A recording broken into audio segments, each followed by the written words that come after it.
Boa noite, gente. Tudo bem? Então, vamos dar sequência aí ao nosso curso de departamento pessoal, tá? Disciplina do departamento pessoal, tá bom? A aula de hoje, né, aula 5, nós vamos tratar de outros tipos de contratos de trabalho, tá bom? Então, nós vamos aprender sobre cooperativa de trabalho, empregado doméstico, estagiário, jovem aprendiz, tá bom? Então, vamos lá, gente. Os benefícios da lei do estágio, né? Então, o estágio, na verdade, ele é regulado por lei, tá? Ele é uma forma de contrato de trabalho, tá bom? E ela define algumas obrigações e benefícios em relação ao estudante, né? A relação entre estudante e a empresa, né? Que devem ser cumpridas pela empresa, que oferece atividade e determinadas no termo de compromisso do estágio, tá? Que é um contratinho, na verdade, né? Que é feito entre a empresa e o estagiário, tá bom? E aí existem algumas regras, né? Dentre elas, a carga horária máxima de 30 horas semanais ou 6 horas diárias, redução na carga horária em períodos de prova. Então, quando tiver prova, precisa reduzir a carga horária do estagiário, tá bom? A duração do estágio não deve ultrapassar 2 anos na mesma empresa, tá? Exceto quando o estagiário for portador de deficiência, isso precisa estar previsto no termo de estágio, tá bom? No contrato, mas é basicamente isso, são 2 anos de duração, tudo bem? As férias do estagiário devem ter duração de 30 dias após um ano, a partir da data da contratação. O estudante terá direito ao recesso remunerado caso receba bolsa auxílio. Então, se houver um recesso de final de ano, né, que geralmente acontece, que são as férias coletivas, o estagiário ele vai receber a bolsa normalmente como se ele tivesse trabalhado, tá? Então, é basicamente isso. O valor do salário, ou bolsa auxílio, né, é definido pela empresa contratante no termo de compromisso de estágio. Então, geralmente é fixado um valor aí que pode girar próximo do salário mínimo, que é o que geralmente acontece com as empresas, tá bom? Algumas têm um programa de estágio um pouquinho mais robusto, com valor maior de bolsa auxílio, alguns benefícios, né, como vale transporte, vale refeição, todo o aparato de benefícios que são previstos por empregado CLT. Algumas empresas têm um programa de estágio bem completo, tá bom? O contratante deve oferecer auxílio transporte, caso o estágio não seja obrigatório, tá bom? A parte concedente do estágio deverá oferecer instalações que possibilitarão ao estagiário as condições necessárias para o desenvolvimento social, profissional e cultural do estudante, levando em conta também a saúde e segurança no ambiente de trabalho. Então, é claro que o estagiário precisa usufruir das instalações da empresa, assim como um empregado CLT, né? Então, ele precisa ter direito a uma mesa de trabalho, um computador, tá? Eventualmente ter o mesmo acesso ao café, né? Por exemplo, para poder utilizar o refeitório, estacionamento e assim por diante, tá bom? A empresa deverá disponibilizar um supervisor, claro, né? Precisa ter um supervisor acompanhando esse estágio, esse programa de estágio, né? Com experiência na área do estudo. Esse responsável poderá coordenar no máximo 10 estagiários simultaneamente. Então é muito comum as grandes empresas, como uma indústria farmacêutica, por exemplo, contratar estagiários e alocar nos departamentos, né? No departamento contábil, e aí eventualmente para fazer a parte fiscal, no RH, para cuidar de recrutamento e seleção, organizar documentos, tá bom? Então precisa ter um supervisor que está diretamente ligado à área de estudo desse estagiário, tá bom? Então precisa ter uma aderência, tá? Então isso é importante ficar claro. O estagiário deverá receber uma pólice seguro contra acidentes pessoais que seja compatível aos valores praticados pelo mercado. O seguro deverá constar no termo de compromisso. Também existe uma prerrogativa da necessidade de contratar um seguro, né? Assim como é feito por alguns empregados, isso já está vindo em algumas convenções coletivas de trabalho, já vem essa previsão em cláusula, tá bom? Caso o estagiário seja dispensado, disponibilizar histórico resumido das atividades realizadas. Então, ao término do contrato, se não ocorrer a efetivação do estagiário, é necessário informar um relatório de atividades, né? Enfim, disponibilizar isso para o estagiário para que ele consiga mencionar esse currículo, para que eventualmente os próximos recrutadores tenham acesso a essas informações e e eventualmente possam entrar em contato com a empresa onde o estagiário participou do programa de estágio, tá? A contratante deverá enviar à instituição de ensino um relatório de atividades a cada 6 meses vistado pelo estagiário. Então, algumas faculdades exigem esse relatório de estágio, isso precisa ser remetido à secretaria da instituição de ensino, tá bom? Agora, o novo modelo também de contrato são as regras do jovem aprendiz, né? Que é o programa do jovem aprendiz. Tá? A principal atuação do governo na geração de novas oportunidades para o jovem aprendiz é na questão das regras do contrato. Então, o governo ele atuou de forma efetiva, né? De forma contundente na elaboração das regras para a contratação do jovem aprendiz, né?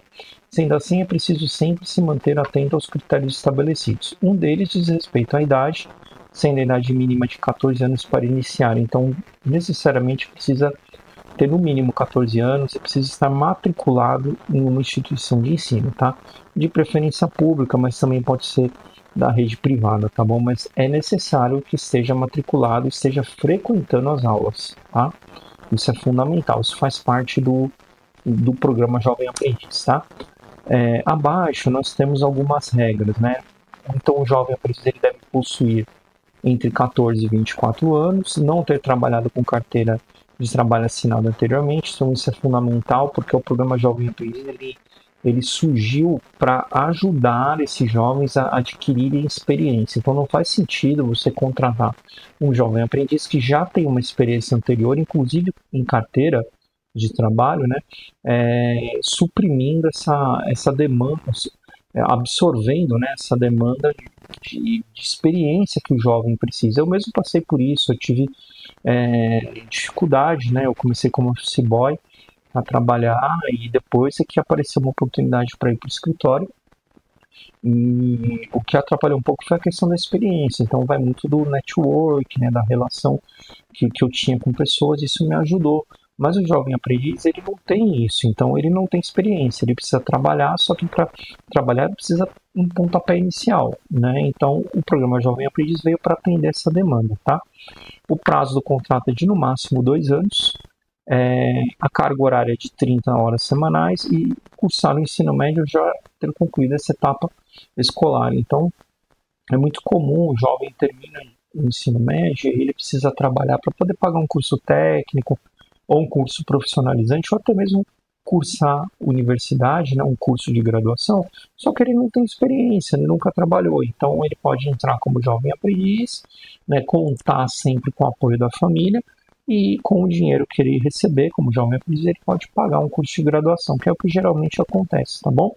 E residir no mesmo município próximo da unidade de inscrição. Então, é importante que o jovem aprendiz esteja próximo do local de estudo ou do local de trabalho, né? E tentar consolidar isso, né? Tentar convergir isso, né? A faculdade e o local de trabalho, ele está no meio do caminho, no meio do trajeto, para facilitar o translado e não impactar os estudos do jovem aprendiz, tá bom? É possível que no quesito idade e carga horária a empresa possua critérios diferentes aos mencionados acima, como eu coloquei, tá? Essa diferenciação é permitida desde que seja explicitada antes da contratação e não infrinja as regras vigentes. Então, tudo isso precisa ser acordado. A Lei 13.467 de 2017, ela fala que o acordado se sobrepõe ao legislado. Então, tudo isso precisa ser previsto em regras, tá bom? Previsto em contratação, tá bom? Explicitado de forma clara, tá? Bom, agora indo para um outro formato de contratação, né, de vínculo empregatício, é o empregado doméstico, né? Então, o empregado doméstico, ele é regido pela LC, pela Lei Complementar 150, né, de julho de 2015, que assegurou todos os direitos aos trabalhadores da categoria, como a FGTS, adicional noturno, seguro-desemprego, salário família, entre outros, férias, 13º, então tudo isso é previsto na Lei Complementar 150, tá? No entanto, a reforma trabalhista de 2017, como eu mencionei anteriormente, né, a Lei 13.467 de 2017, que alterou mais de 100 artigos da consolidação das leis do trabalho, da CLT, que é a reforma trabalhista. Também afeta o empregado doméstico, então o emprego doméstico, pois todos os pontos que não são previstos na LC 150 devem obedecer o que diz a CLT, tá?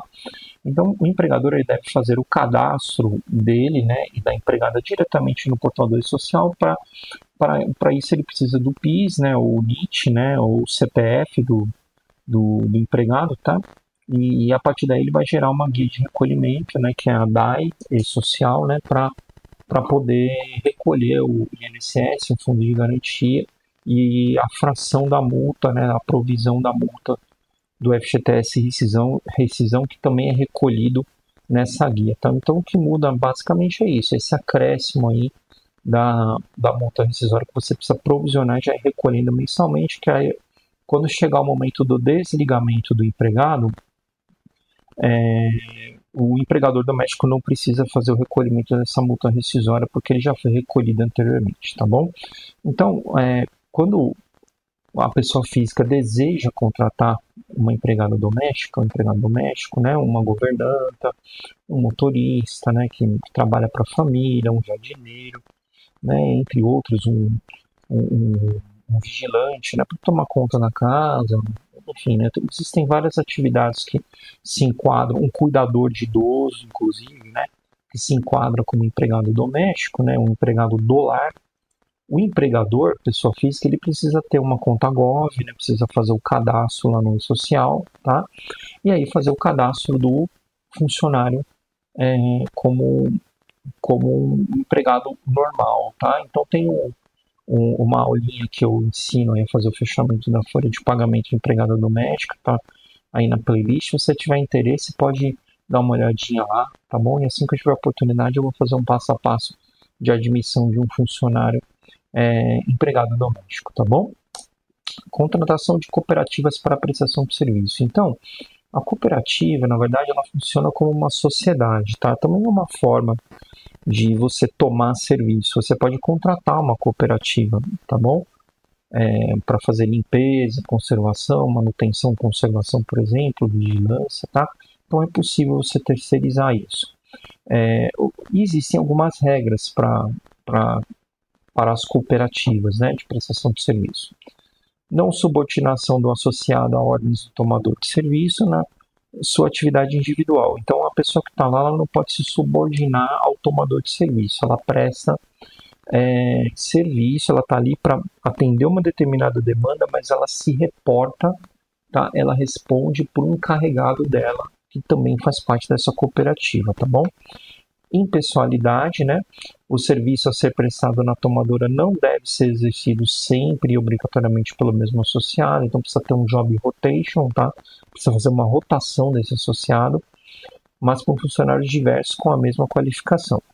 Os cooperadores devem estar cientes de seus direitos e deveres inerentes às suas condições, devem ter a mesma identidade profissional e econômica, ausência de remuneração, tá?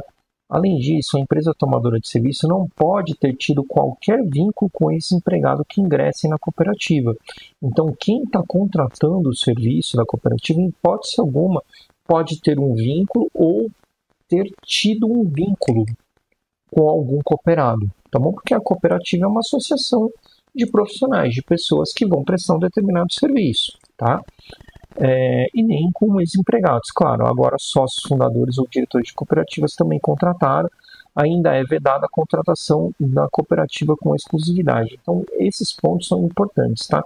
Então, a cooperativa de prestação de serviço, por exemplo, uma cooperativa de táxi é normal, você tem vários sócios que são donos de carro, existe um ponto de táxi, né, o ponto que você adquire na prefeitura, né, você vai pagar a taxa de licença de utilização daquele espaço, e aí os taxistas chegam com seus veículos, ou um taxista tem 3 carros e coloca no ponto, né? Isso é uma cooperativa. Aí ao final do exercício é feita a apuração, né, do resultado, ao final do mês é feita a apuração do resultado dessa cooperativa e a distribuição dos lucros, tá? As cooperativas diferem das demais sociedades por não serem intermediadoras de mão de obra, de fato é isso mesmo. Elas não intermediam, tá? Elas só prestam serviço. A relação entre uma cooperativa e uma empresa que deseja tomar os serviços deve ser uma relação firmada através de um contrato de prestação de serviço. Claro, tem que ter um contrato por trás.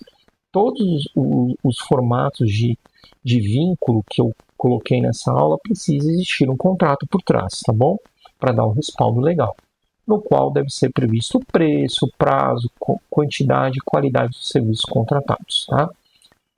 O pagamento da contraprestação, ou seja, o valor da mensalidade, não é feito diretamente aos cooperados, mas sim à cooperativa, que deverá realizar ao final do exercício, mediante a realização de assembleia, a apuração das sobras. Então, foi aquilo que eu comentei, vai ser feita a apuração do resultado, né, e serão divididas entre os sócios até o limite do valor de movimentação de cada um, ou destinados ao fortalecimento da cooperativa. Então, a cooperativa geralmente ela tem um estatuto, né, que define as regras, a destinação do resultado, por exemplo, até 95% ele é distribuído aos sócios e 5% pode ser destinado a uma reserva de contingência para melhorias, né, para fortalecimento da cooperativa, tá bom?